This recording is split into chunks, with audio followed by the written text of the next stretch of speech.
Three-day ceasefire declared by President Putin has taken effect in Ukraine.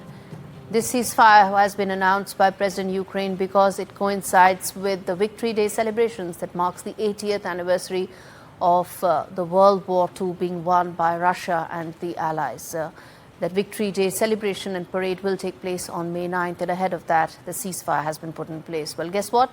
The two sides that are fighting this war have different opinions about the ceasefire. Russia says that it has put in place a ceasefire, something that Ukrainians say it hasn't. In fact, Ukraine has also gone on to say the Russian forces have carried out hundreds of strikes along the front lines and dropped guided bombs on Ukrainian cities, killing and injuring civilians. The three-day ceasefire, timed around Russia's Victory Day commemoration, was unilaterally declared by President Putin last month. And when this ends, the war will start again. But the larger question is, if in a three-day ceasefire window, the two sides are not able to agree as to whether or not some hostilities have been brought down, then what are we looking at in terms of the possibility of a larger, long-term ceasefire being in place for the two countries? Remember, all hostilities are back on the table. All possibilities of peace are right now off. What does it look like? Is the Russia-Ukraine war even headed towards any sort of a de-escalation or end of hostilities? We are yet to know. Let's quickly now get in the big questions on this, and then we get in the two guests. Fred Weir stays with us. Elena joins us to talk more about what is it that Ukraine is saying about it. How is it that a ceasefire, hostilities being halted for a three-day window, is being viewed differently by the two warring sides? Either there is a hostility in place or there is a stoppage to those hostilities for a brief period, isn't it, Fred? What is it that the two sides are now having a different opinion on? Well, first of all, they're at war and they're very, very far apart in terms of what their war goals are. Certainly the attempts from Washington to try to forge some kind of a formula that might get a peace negotiation going have failed. This is clear. The previous ceasefire, one-day ceasefire, was declared by Putin. It doesn't seem to have been very successful. This one, of course, is connected with the Victory Day celebrations, which are tomorrow. There'll be this very prominent parade, military parade on Red Square, and it's very important to Russia. President Zelensky has made some veiled threats, saying things like, I can't guarantee the security of that parade. And indeed, in the past few days, the drone attacks, attempted drone attacks on Moscow have greatly ramped up. I live just in a village just west of Moscow, and we can sometimes hear the air battles taking place right over our heads. And apparently it has been much more intense the past couple of days. So Russia, I think in a self-interested way, wanted to declare that ceasefire in order to have a peaceful May the 9th. And probably the question is whether, despite the veiled threats, Ukraine would try to attack Red Square with so many foreign leaders in place. I think that's unlikely, but that is, of course, what the fear is in Moscow. Irina, what would you like to say on this?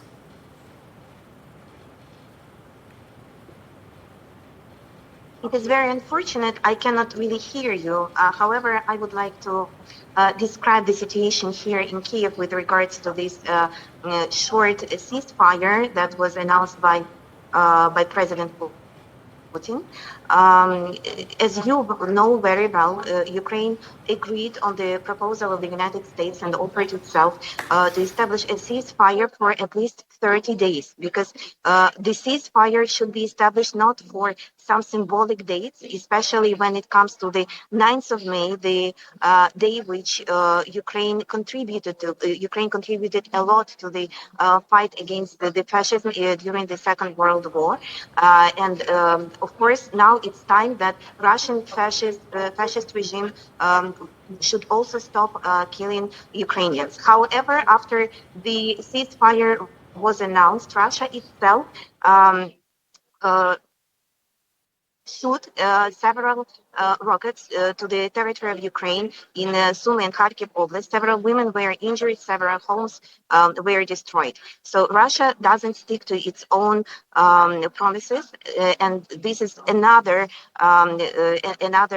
fact that shows that whatever deals are being cut with Russia, neither Ukraine nor the United States nor any other parties to any agreements with Russia could be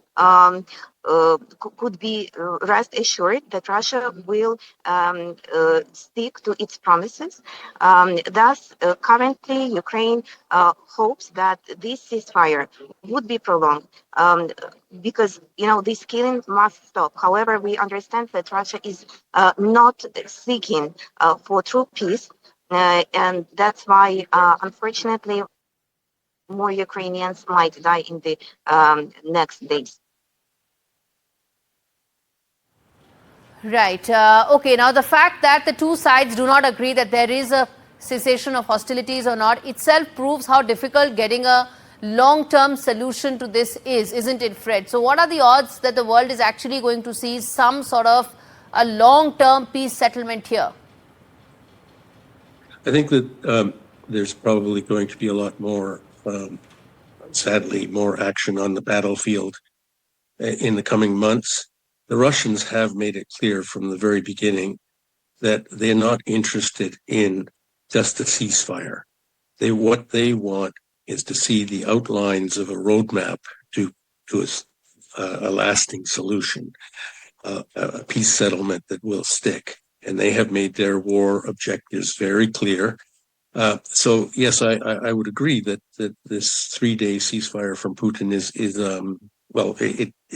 it's just an opportunistic way of trying to get peace on his holiday.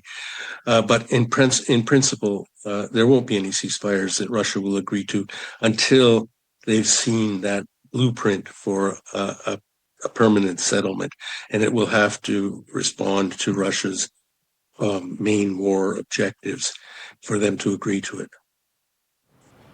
Elena, do you think that a ceasefire, cessation of hostilities, a peace settlement, whatever you may call it, anything that stops the attrition of people on both sides, do you think it's farther away than what it was maybe a month back, a month and a half back, when the Trump administration was geared towards finding some sort of a solution?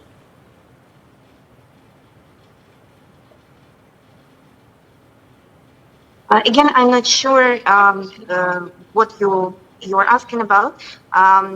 Again, if it comes to a ceasefire, we don't think that it will last.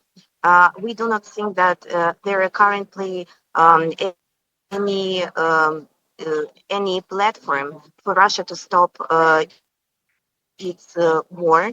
Most probably it will be conducting this war for at least this summer. However, we understand that both sides, not only Ukraine, but Russia as well, are running out of the resources.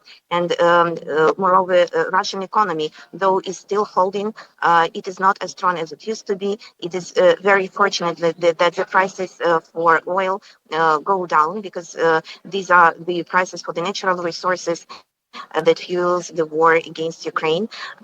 So in general, we believe that this ceasefire will not last, but most probably at some point at the end of the year, there should be certain agreements, probably not a peace deal, but certain agreements that would decrease the aggressiveness of this war.